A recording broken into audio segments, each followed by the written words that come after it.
Hey guys, my name is Lara, and I'm a purple belt out of Zenith BJJ. And guess what? I love to travel, and I love to make new friends, and I like to see how people run their gyms, because I am a super spy. No, just kidding. I'm just an ultra heavyweight competitor, and my students always ask, where the heck is Lara? Well, where the heck am I this week? I'm in Las Vegas, Nevada, my hometown. And this is where we left off. We were just visiting Mike Palladino, and now we're in my hometown of Las Vegas. Fun fact, my grandparents owned a hotel on the Las Vegas Strip called the Aloha Motel. It is no longer in existence because they tore it down to expand the airport, which we just saw. This is the original Las Vegas sign. It's been here since the 50s probably. It's, old. So people put it in this park so a bunch of you tourists can come and enjoy it. Let me tell you the secret about Las Vegas. Most of you will never leave this area. This area is called the Strip. None of the people that live in Las Vegas ever go to this area, unless we have to. Like sometimes you have to go, you have to drive through, someone invites you to a bar, it just happens to be on the Strip. Most people who actually live in Las Vegas and are from Las Vegas do not go here. It is a tourist trap. It is a resort for you guys to stay in, so you do not go anywhere local. And it kind of works. It works for locals because then we got our local places, but eventually you guys take over local places too. Look at the Fremont. Fremont Street used to be a local casino area and people would drive their cars down it. And now it's not. Now it's a tourist area. So, eventually tourism does ruin everything. But without tourism, this area wouldn't exist. It is the desert. And, a lot of the reason it was built was because they wanted to do gambling. And the Mormons came in and they wanted to do their settlement. And, that's how Las Vegas was formed. It's got a long history. This, by the way, guys, is real Las Vegas. When I think about my home and my heart, this is the landscape I think about. Think about driving on these back roads with my parents, going to Lake Mead, enjoying the scenery, going in the desert, catching rabbits, seeing different wildlife, looking at turtles. This is Vegas. This is the real Vegas. The Vegas you don't see because you don't ever leave the Strip. A lot of people think that this landscape is bare. It's not. There's so many plants, there's so many different kinds of cactuses. Look at those mountains, they're beautiful. Las Vegas is in a valley, and so it's surrounded by mountains, beautiful mountains. They're mountains without trees, so they're naked mountains. So you get to see them really, really up close. It's really scandalous. Just, I see this landscape and I feel a lot in my heart. I feel a lot of pull to this type of life, but we can't live there anymore because the water's running out. This is Lake Mead. This is the water source for Las Vegas. It was a man-made lake from when they dammed up Hoover Dam, which is actually by locals call it Boulder Dam.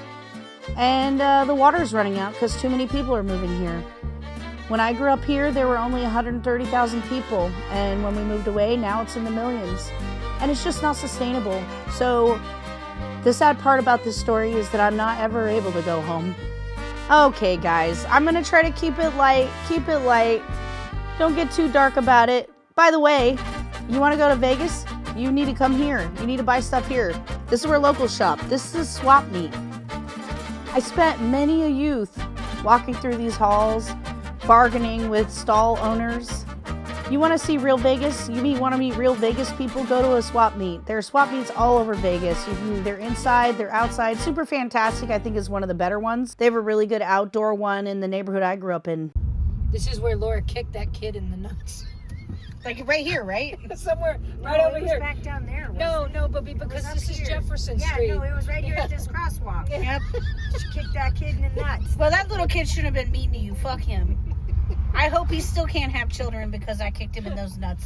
Oh. This will be in the episode also. This is North Las Vegas, by the way. Now we're going to the place that probably is my favorite fast food restaurant. I don't eat fast food very often anymore because I'm trying to be a healthy athlete type person, even though I'm a round person. El Pollo Loco, seriously, is legit some of the best fast food you'll ever eat. They have whole ass chickens. This is literally the El Pollo Loco from when I was a kid. It is the first El Pollo Loco probably they put in Vegas, in North Las Vegas, where I'm from. We were not very rich when I was growing up, so we would, once in a while we get a little treat, like a family outing. And it's super inexpensive because they do family style meals, so you can get like this like whole chicken and you can get sides, and it's like maybe like $20-30, and for a family of like 4, that's really convenient. And this lady's cooking it up. Look, so they partially cook them and then they finish them off, and that's how you get them, and then they chop them up. It's really cool. So if you're gonna eat some fast food in Vegas, go skip In-N-Out Burger, go to El Pollo Loco. Oh, here we go. This is an example of a local casino, the Boulder Station and the Station casinos in general. That's where locals stay. Like if you come into town and you don't live in Vegas anymore, you stay at the stations. They have really good buffets. They got decent pools, decent gambling. Look at me winning. The casino's pretty modern, like even though they're like local casinos, they have all the same machines. I mean, don't spend a lot of time in here though, because you're gonna lose your money. It's a scam. Woo, winning. Some of these machines, I don't even know what they do. It's just like put money in and hit a button. Hey, here I am, cowboy hat. Okay guys, how do you think I'm gonna do today in class? In 2 miles, take exit 81 beyond to right. Great. How you guys gonna do at your nail appointment? Because you guys are getting pampered. You're not coming to the gym. Great. These ladies are gonna go get their nails done while I go and train with Robert Drysdale. I am real tired. Be interested to see how it goes. They think it's gonna go great. We'll see you after. I appreciate their optimism. This is Robert Drysdale's gym, Zenith by Robert Drysdale in Las Vegas. This is his newer facility. He had another facility up the road, but they moved to this one. It's a little bit bigger, and I think the layout's a little bit better. In the last couple of years, we have affiliated with Rob, so I'm not going to be doing the review part of this, but I do want to talk about like Robert Drysdale and the kind of mentorship I feel like we've gotten from him in the last year or two, which is nice because, it's nice to be able to just like, if I want to know about something in jiu-jitsu, I can just message Rob. If I need anything like signed off on IBJJF, he's very responsive. He like gets back within like a few minutes even. And he's just really responsive in the mentorship for questions. You won't see a lot of high-level jiu-jitsu black belts going and coaching their students. Rob tries to coach everybody. And if he can't coach everybody, he tries to coach at least like a majority of them. Or he has someone there. There's someone there like getting coached.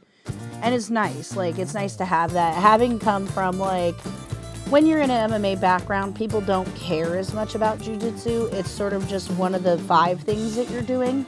So when you switch over and you take your focus to one thing, like my main focus is MMA, or not MMA, jiu-jitsu, it's nice to have someone who's sort of plugged into just that, who can mentor you. So I feel like he's been a really solid mentor for me over the last year or two. So this last year has been a lot of like growth for me, like seeking out knowledge for things that I find like I'm using a lot of half guard, a lot of knee shield, a lot of deep halves. So like this last year I've gone and it was funny. I dropped into this class and he was teaching things that like really tied well into what Mike Palladino taught me in the last video. This class was pretty unusual. Generally, like when I go to Rob's class, there's quite a few women. The women tend to go at night. Like when I've come for Worlds, Faith and Hunter and I went to Rob's gym at Worlds. There were like 10 women here to train with, and women of my size, because he tends to have like bigger women, like because he's a bigger guy. I think they're like, it's more appealing for them to see his style. So this is not really indicative of all the classes. Here we are heading up to Sunrise Mountain to get one last view of Las Vegas, my homeland. And I consider it maybe one of the best views in Las Vegas is to head up to Sunrise Mountain. Just get a nice view as you're going up to see these beautiful mountains. And then on your way back down, you get an amazing view of this fun, vibrant, interesting city. Guys, go visit Las Vegas. Go visit and leave. Don't stay there. Just go visit. It's a lot of fun. Like, I still have a lot of fun. I still go and visit. I still do stuff. I check out the mountains. I see the wildlife. Go visit real Vegas, though. Go experience, meet locals, do local stuff. One more last little peek of the mountains from above as we head back to our verdant, beautiful Bellingham, Washington in the PNW, and see you guys next time.